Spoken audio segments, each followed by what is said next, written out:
White Fang by London. Read by Phil Humphries. Part 4, Chapter 6, The Love Master.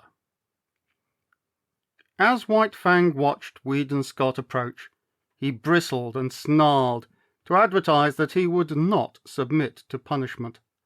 24 hours had passed since he had slashed open the hand that was now bandaged and held up by a sling to keep the blood out of it. In the past, White Fang had experienced delayed punishments, and he apprehended that such a one was about to befall him.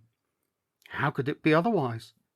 He had committed what was to him sacrilege, sunk his fangs into the holy flesh of a god, and of a white-skinned superior god at that. In the nature of things, and of intercourse with gods, something terrible awaited him.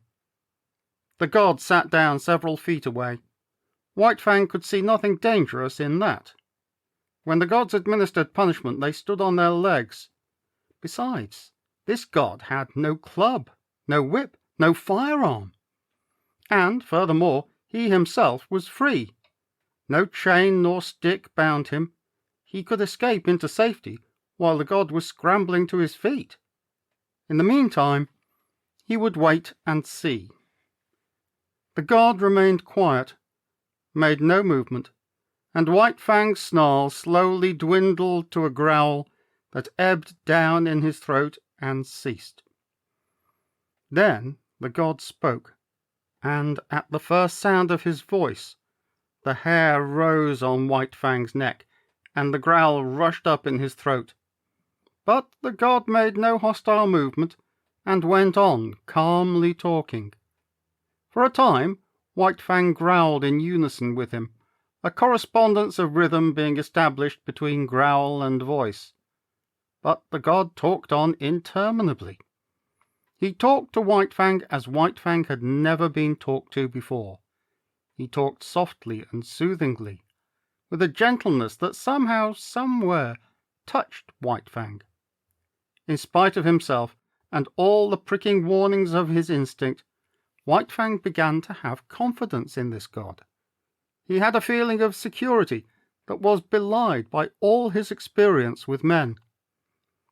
After a long time the god got up and went into the cabin. White Fang scanned him apprehensively when he came out.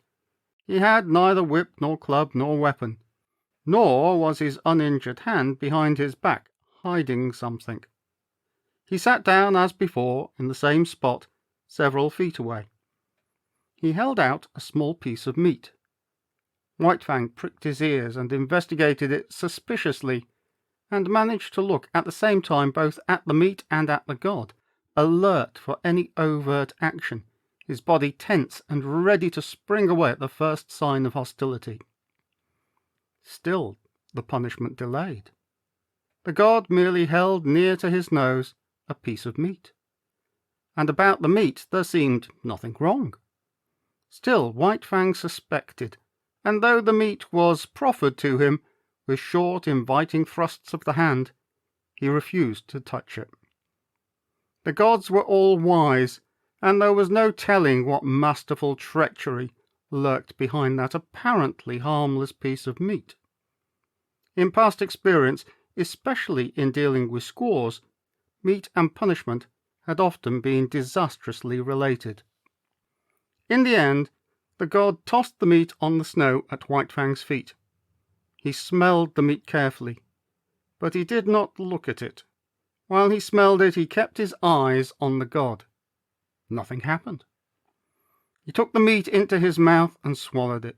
Still nothing happened. The god was actually offering him another piece of meat. Again he refused to take it from the hand, and again it was tossed to him. This was repeated a number of times. But there came a time when the god refused to toss it. He kept it in his hand and steadfastly proffered it. The meat was good meat, and White Fang was hungry. Bit by bit, infinitely cautious, he approached the hand. At last the time came that he decided to eat the meat from the hand. He never took his eyes from the god, thrusting his head forward, with ears flattened back, and hair involuntarily rising and cresting on his neck. Also, a low growl rumbled in his throat, as warning that he was not to be trifled with. He ate the meat, and nothing happened. Piece by piece, he ate all the meat, and nothing happened. Still the punishment delayed. He licked his chops and waited. The god went on talking. In his voice was kindness, something of which White Fang had no experience whatever, and within him it aroused feelings which he had likewise never experienced before.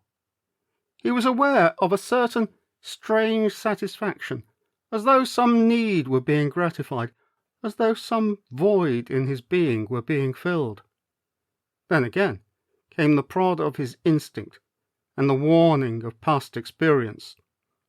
The gods were ever crafty, and they had unguessed ways of attaining their ends. Ah, he had thought so. There it came now, the god's hand, cunning to hurt, thrusting out at him, descending upon his head. But the god went on talking. His voice was soft and soothing. In spite of the menacing hand, the voice inspired confidence, and in spite of the assuring voice, the hand inspired distrust. White Fang was torn by conflicting feelings, impulses. It seemed he would fly to pieces, so terrible was the control he was exerting, holding together by an unwanted indecision the counter forces that struggled within him for mastery. He compromised. He snarled and bristled and flattened his ears, but he neither snapped nor sprang away. The hand descended. Nearer and nearer it came. It touched the ends of his upstanding hair. He shrank down under it. It followed down after him, pressing more closely against him. Shrinking, almost shivering, he still managed to hold himself together. It was a torment, this hand that touched him and violated his instinct. He could not forget in the day all the evil that had been wrought him at the hands of men. But it was the will of the god, and he strove to submit. The hand lifted and descended again, in a patting, caressing movement. This continued, but every time the hand lifted, the hair lifted under it, and every time the hand descended, the ears flattened down and a cavernous growl surged in his throat. White Fang growled and growled with insistent warning. By this means he announced he was prepared to retaliate for any hurt he might receive. There was no telling when the god's ulterior motive might be disclosed. At any moment that soft, confidence-inspiring voice might break forth in a roar of wrath, that gentle and caressing hand transform itself into a vice-like grip to hold him helpless and administer punishment. But the god talked on softly, and ever the hand rose and fell with non-hostile pats. White Fang experienced dual feelings. It was distasteful to his instinct. It restrained him, opposed the will of him toward personal liberty. And yet it was not physically painful. On the contrary, it was even pleasant in a physical way. The patting movement slowly and carefully changed to a rubbing of the ears about their bases, and the physical pleasure even increased a little. Yet he continued to fear, and he stood on guard, expectant of unguessed evil, alternately suffering and enjoying, as one feeling or the other came uppermost and swayed him. "Well, I'll be gosh swoggled." So spoke Matt, coming out of the cabin, his sleeves rolled up, a pan of dirty dishwater in his hands. Arrested in the act of emptying the pan by the sight of Weedon Scott patting White Fang. At the instant his voice broke the silence, White Fang leapt back, snarling savagely at him. Matt regarded his employer with grieved disapproval. "If you don't mind my expressing my feelings, Mr. Scott, I'll make free to say your 17 kinds are a damn fool, and all of 'em different, and then some." Weedon Scott smiled with a superior air, gained his feet, and walked over to White Fang. He talked soothingly to him, but not for long, then slowly put out his hand, rested it on White Fang's head, and resumed the interrupted patting. White Fang endured it, keeping his eyes fixed suspiciously, not upon the man that patted him, but upon the man that stood in the doorway. "You may be #1 tip-top mining expert, all right, the dog musher delivered himself oracularly, but you missed the chance of your life when you was a boy and didn't run off and join a circus." White Fang snarled at the sound of his voice, but this time did not leap away from under the hand that was caressing his head and the back of his neck with long, soothing strokes. It was the beginning of the end for White Fang, the ending of the old life and the reign of hate. A new and incomprehensibly fairer life was dawning. It required much thinking and endless patience on the part of Weedon Scott to accomplish this, and on the part of White Fang it required nothing less than a revolution. He had to ignore the urges and promptings of instinct and reason, defy experience, give the lie to life itself. Life as he had known it not only had had no place in it for much that he now did, but all the currents that had gone counter to those to which he now abandoned himself.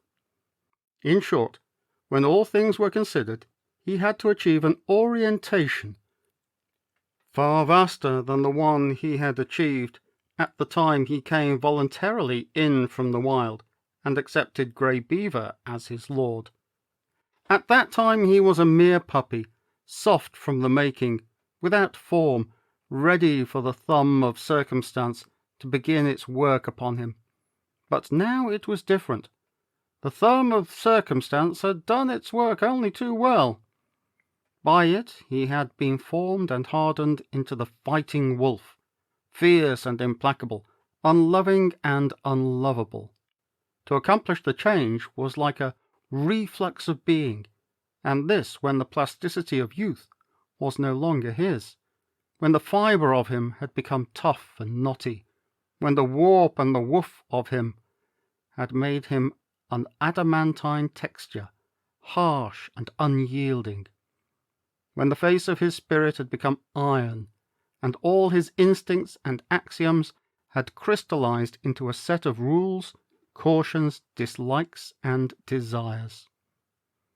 Yet again, in this new orientation, it was the thumb of circumstance that pressed and prodded him, softening that which had become hard, and remoulding it into fairer form. Weedon Scott was in truth this thumb. He had gone to the roots of White Fang's nature, and with kindness touched to life potencies that had languished and well nigh perished. One such potency was love. It took the place of like, which latter had been the highest feeling that thrilled him in his intercourse with the gods. But this love did not come in a day. It began with like, and out of it slowly developed. White Fang did not run away, though he was allowed to remain loose, because he liked this new god. This was certainly better than the life he had lived in the cage of Beauty Smith, and it was necessary that he should have some god. The lordship of man was a need of his nature.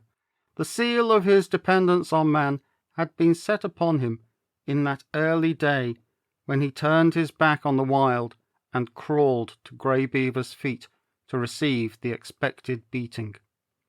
This seal had been stamped upon him again and ineradicably on his second return from the wild, when the long famine was over, and there was fish once more in the village of Grey Beaver. And so, because he needed a god, and because he preferred Weedon Scott to Beauty Smith, White Fang remained. In acknowledgment of fealty, he proceeded to take upon himself the guardianship of his master's property. He prowled about the cabin while the sled dog slept, and the first night visitor to the cabin fought him off with a club until Weedon Scott came to the rescue. But White Fang soon learned to differentiate between thieves and honest men, to appraise the true value of step and carriage. The man who travelled, loud stepping, in the direct line to the cabin door, he left alone, though he watched him vigilantly until the door opened and he received the endorsement of the master. But the man who went softly, by circuitous ways, peering with caution, seeking after secrecy, that was the man who received no suspension of judgment from White Fang, and who went away abruptly, hurriedly, and without dignity.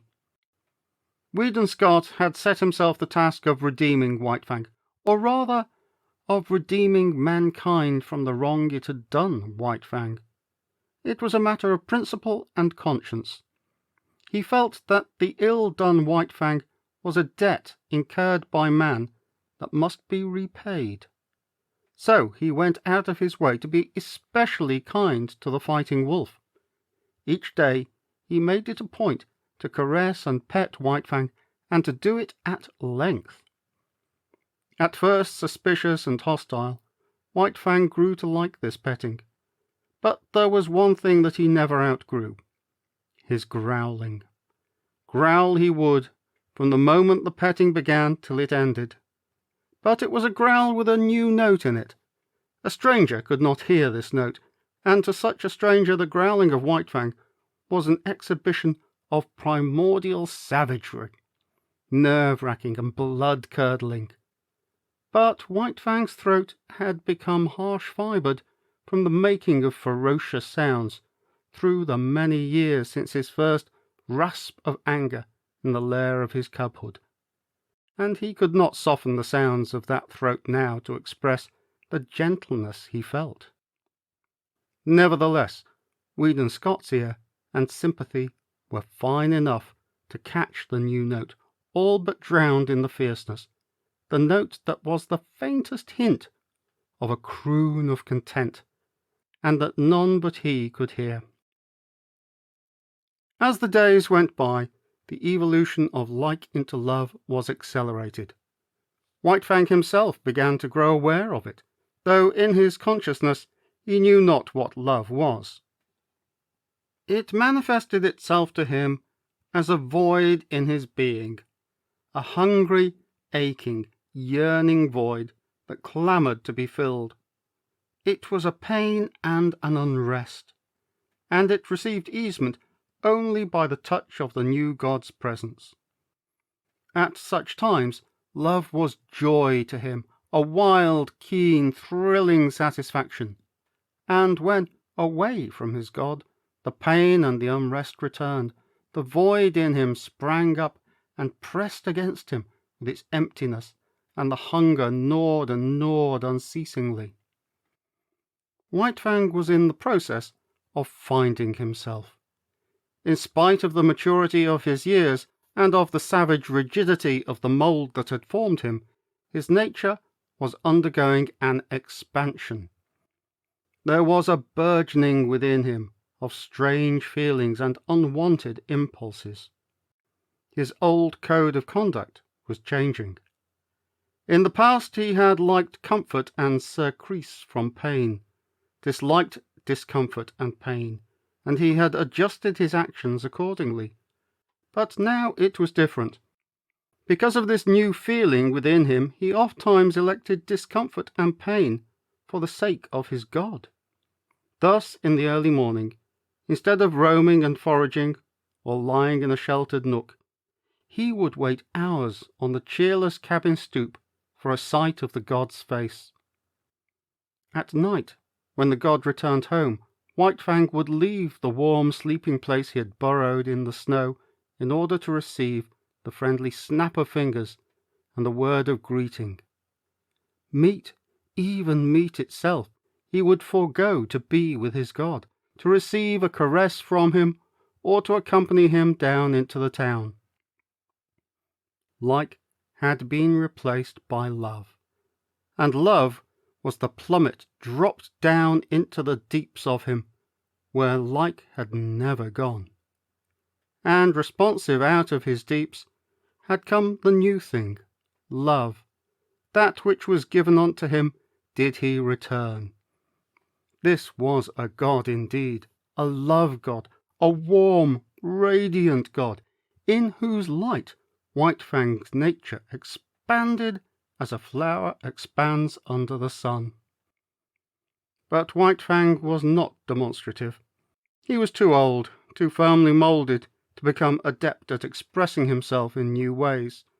He was too self-possessed, too strongly poised in his own isolation. Too long had he cultivated reticence, aloofness, and moroseness. He had never barked in his life, and he could not now learn to bark a welcome when his god approached. He was never in the way, never extravagant, nor foolish in the expression of his love. He never ran to meet his god, he waited at a distance. But he always waited, was always there. His love partook of the nature of worship, dumb, inarticulate, a silent adoration. Only by the steady regard of his eyes did he express his love, and by the unceasing following with his eyes of his god's every movement. Also at times when his god looked at him and spoke to him, he betrayed an awkward self-consciousness caused by the struggle of his love to express itself and his physical inability to express it. He learned to adjust himself in many ways to his new mode of life. It was borne in upon him that he must let his master's dogs alone, yet his dominant nature asserted itself, and he had first to thrash them into an acknowledgment of his superiority and leadership. This accomplished, he had little trouble with them. They gave trail to him when he came and went or walked among them, and when he asserted his will, they obeyed. In the same way, he came to tolerate Matt as a possession of his master. His master rarely fed him. Matt did that. It was his business. Yet White Fang divined that it was his master's food he ate, and that it was his master who thus fed him vicariously. Matt it was who tried to put him into the harness and make him haul sled with the other dogs. But Matt failed. It was not until Weed and Scott put the harness on White Fang and worked him that he understood. He took it as his master's will that Matt should drive him and work him just as he drove and worked his master's other dogs. Different from the Mackenzie toboggans were the Klondike sleds with runners under them, and different was the method of driving the dogs. There was no fan formation of the team. The dogs worked in single file, one behind another, hauling on double traces. And here, in the Klondike, the leader was indeed the leader. The wisest as well as the strongest dog was the leader, and the team obeyed him and feared him. That White Fang should quickly gain this post was inevitable. He could not be satisfied with less, as Matt learned after much inconvenience and trouble. White Fang picked out the post for himself, and Matt backed his judgment with strong language after the experiment had been tried. But though he worked in the sled in the day, White Fang did not forego the guarding of his master's property in the night. Thus he was on duty all the time, ever vigilant and faithful, the most valuable of all the dogs. "Making free to spit out what's in me," Matt said one day. "I beg to state that you was a wise guy, all right, when you paid the price you did for that dog. You clean swindle Beauty Smith on top of pushing his face in with your fist." A recrudescence of anger glinted in Weedon Scott's grey eyes, and he muttered savagely, "The beast!" In the late spring, a great trouble came to White Fang. Without warning, the love-master disappeared. There had been a warning, but White Fang was unversed in such things, and did not understand the packing of a grip. He remembered afterwards that his packing had preceded the master's disappearance, but at the time he suspected nothing.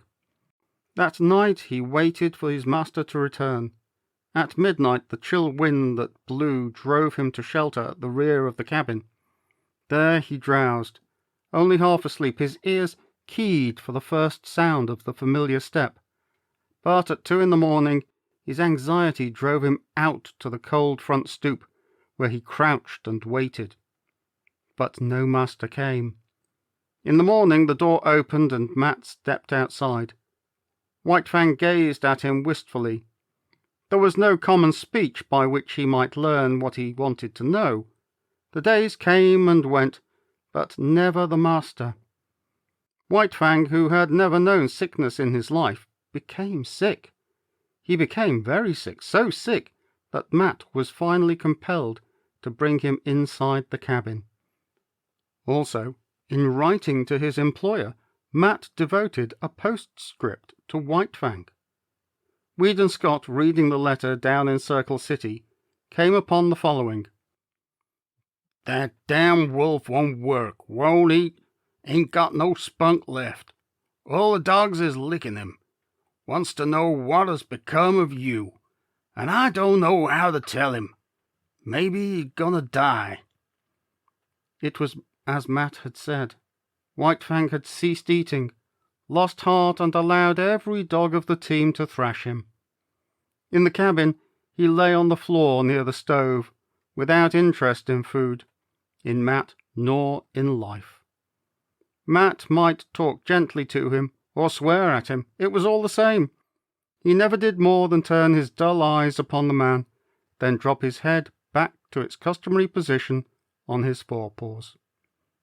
And then, one night, Matt, reading to himself with moving lips and mumbled sounds, was startled by a low whine from White Fang. He got to his feet, his ears cocked towards the door, and he was listening intently. A moment later, Matt heard a footstep. The door opened, and Weedon Scott stepped in. The two men shook hands, then Scott looked around the room. "Where's the wolf?" he asked. Then he discovered him, standing where he had been lying, near to the stove. He had not rushed forward after the manner of other dogs. He stood, watching and waiting. "Holy smoke!" Matt exclaimed. "Look at him! Wag his tail!" Weedon Scott strode half across the room toward him, at the same time calling him. White Fang came to him, not with a great bound, yet quickly. He was awakened from self-consciousness. But as he drew near, his eyes took on a strange expression.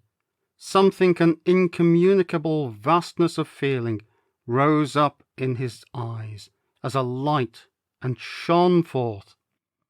"He never looked that way at me all the time you was gone," Matt commented. Weedon Scott did not hear. He was squatting down on his heels, face to face with White Fang, and petting him, rubbing at the roots of the ears, making long, caressing strokes down the neck to the shoulders, tapping the spine gently with the balls of his fingers. And White Fang was growling responsively, the crooning note of the growl more pronounced than ever. But that was not all. What of his joy, the great love in him, ever surging and struggling to express itself, succeeding in finding a new mode of expression? He suddenly thrust his head forward and nudged his way in between the master's arm and body, and here, confined, hidden from view all except his ears, no longer growling, he continued to nudge and snuggle. The two men looked at each other. Scott's eyes were shining. "Gosh!" said Matt in an awe-stricken voice. A moment later, when he had recovered himself, he said, "I always insisted. That wolf was a dog. Look at him." With the return of the Love Master, White Fang's recovery was rapid. 2 nights and a day he spent in the cabin. Then he sallied forth. The sled dogs had forgotten his prowess. They remembered only the latest, which was his weakness and sickness. At the sight of him, as he came out of the cabin, they sprang upon him. "Talk about your roughhouses," Matt murmured gleefully, standing in the doorway and looking on. "Give 'em hell, you wolf! Give 'em hell and then some!" White Fang did not need the encouragement. The return of the Love Master was enough.